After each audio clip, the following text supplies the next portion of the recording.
Hello everyone. I have a hypothetical situation for you. Imagine there's a 9-year-old girl who's a fan of Dragon Ball Z, a show aimed mainly at boys. So one day she brings a Dragon Ball Z backpack to school and gets bullied for it. The kids tell her, "You can't watch DBZ, that's a boys show." I'm sure many of you would say, that's ridiculous. It's no big deal if a girl likes Dragon Ball Z. Maybe the show is meant for boys, but if a girl wants to watch it too, let her. It's not hurting anyone.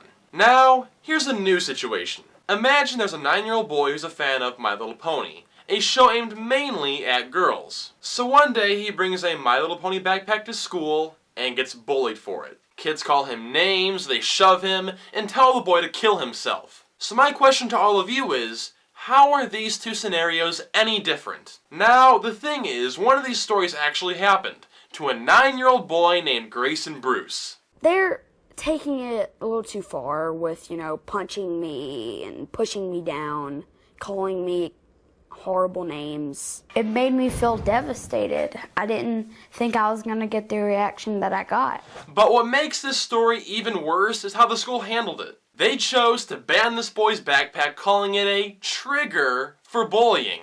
I am not kidding here. First off, does the school actually think that banning this backpack will stop the bullying? Bullies are relentless. Once they've made you their target, they're not going to stop. If it wasn't the backpack, they'd attack this kid for his haircut, or his shoes, or his weight.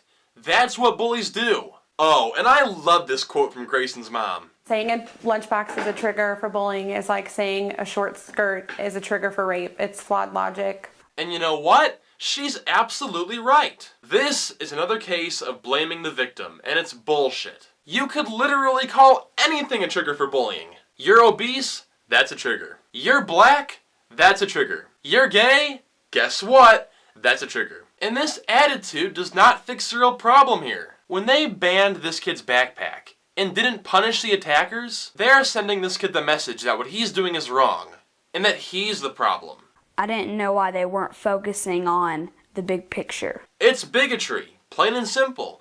Intolerance of others based on superficial gender roles. Look, I get that when people see males watching My Little Pony, they think it's weird. I think it's a bit weird too. But the thing is, I'm not gonna condemn people for watching a TV show. Why should I give a shit? Now, thankfully, this story has a happy ending. Due to the petition, Facebook likes, and media coverage, the school finally said it's okay for Grayson to wear the backpack. But it astounds me that it took all of this to make a difference. This story never should have happened. The school should have dealt with the bullies properly and let Grayson wear the backpack from the get-go. It shouldn't take Glenn Beck and an online petition to solve this problem. Despite how much equality is talked about nowadays, there's still a lot of intolerance in this world. But hopefully this will be a step in the right direction.